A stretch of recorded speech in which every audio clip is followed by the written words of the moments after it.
Donald Trump is expected to be charged with willful retention of national defence information while being accused of obstructing justice. He's campaigning to make a return to the White House in 2024. And also in the US, Rishi Sunak and Joe Biden have agreed on an economic alliance to counter challenges from China. The so-called Atlantic Declaration aims to ensure Western allies retain control over key sectors of the world economy. However, both countries have now abandoned the hope for a free trade deal.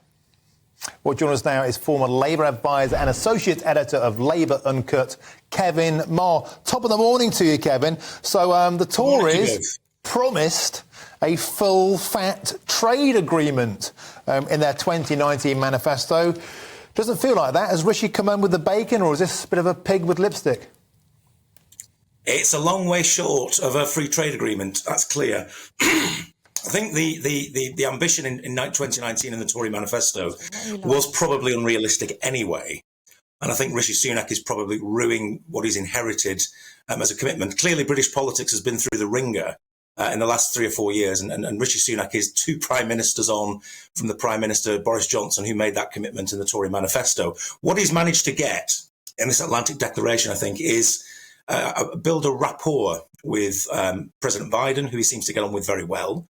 I think the Americans probably just look at this very brutally and say, excuse me, in 12 months' time, there's going to be a British general election. Rishi Sunak might not be there. What's the point of spending a lot of time and capital and energy negotiating a free trade deal with the British government that might not be there in 12 months? And if we're going to do it, let's perhaps wait and see what happens and whether Rishi Sunak returns to office or he's replaced. So I think there's some brutal realpolitik there. But there's also, between the two countries, a real sense of the need to cooperate to get control of global supply chains and to kind of halt the advance of China, I think, in particular, which is a real concern for the Americans. And actually, President Biden's big legacy is this what's called this Inflation Reduction Act, which is a real attempt to ground the US economy in the industries of the future, massive investments in infrastructure, massive investments in green technology, and a real sense of that America needs to kind of reorder the economic world. And Biden sees Sunak as a real ally in trying to do that. So Rishi Sunak walks away from Washington having been treated very, very well, I think, by the White House. He's not got a free trade deal. He was never going to get one in reality. But what he's got is, I think, an important basis for international diplomacy, economic diplomacy going forwards. Now, whether that translates into votes at the next general election is a moot point. But I think it's an important day and it's an important moment. Kevin, what did you make of the rhetoric of the past few days in Washington? Because you said there that Rishi Sunak was treated very well at the White House. Joe Biden, when he was stood next to Rishi Sunak, spoke about that special relationship and described Britain as no other country being as close to the US as Britain. But how much does he have to say that when he stood next to the British Prime Minister? How much is that just expected of him? And if he weren't to say that, it would look as though something is wrong. I mean, clearly, with these occasions, there's always a level of artifice with international diplomacy. Anyway, everybody seems to be the best mate of the person that they're with. But I think there genuinely is a moment here where America looks and says, "Look, Britain is a very reliable ally." In lots and lots of spheres, and in the economy.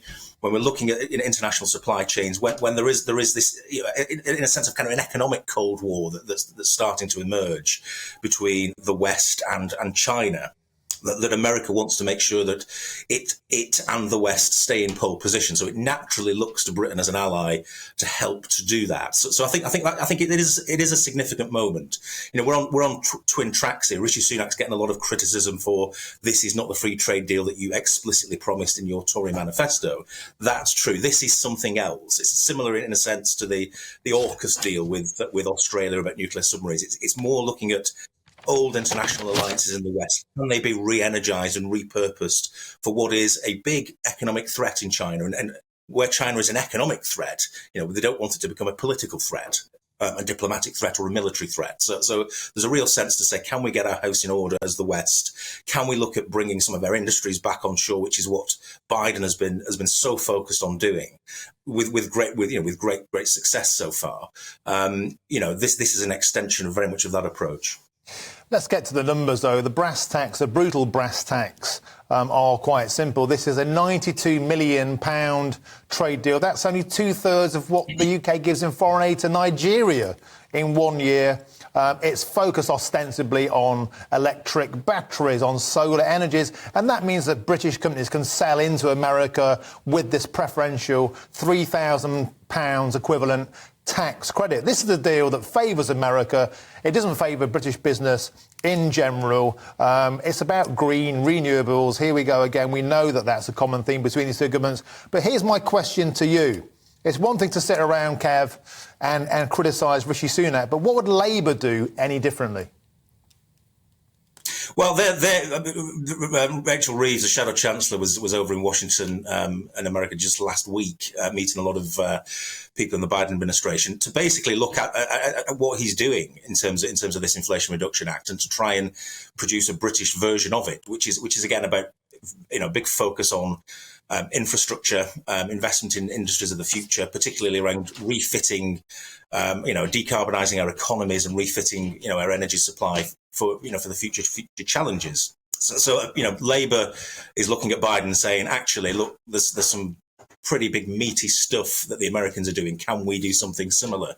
And I suspect, to be fair, the Conservatives themselves are probably looking at some of these things as well and saying, we need to be doing these things as well. We've been proven to be very vulnerable in terms of our energy supply with obviously the war in Ukraine and Russia turning the taps off, and the effect that's had on gas supply, particularly in the West. And obviously our bills have gone up, astronomically as a result of that. So there's a need to look at, economic security. And I think that's very much the theme of yesterday.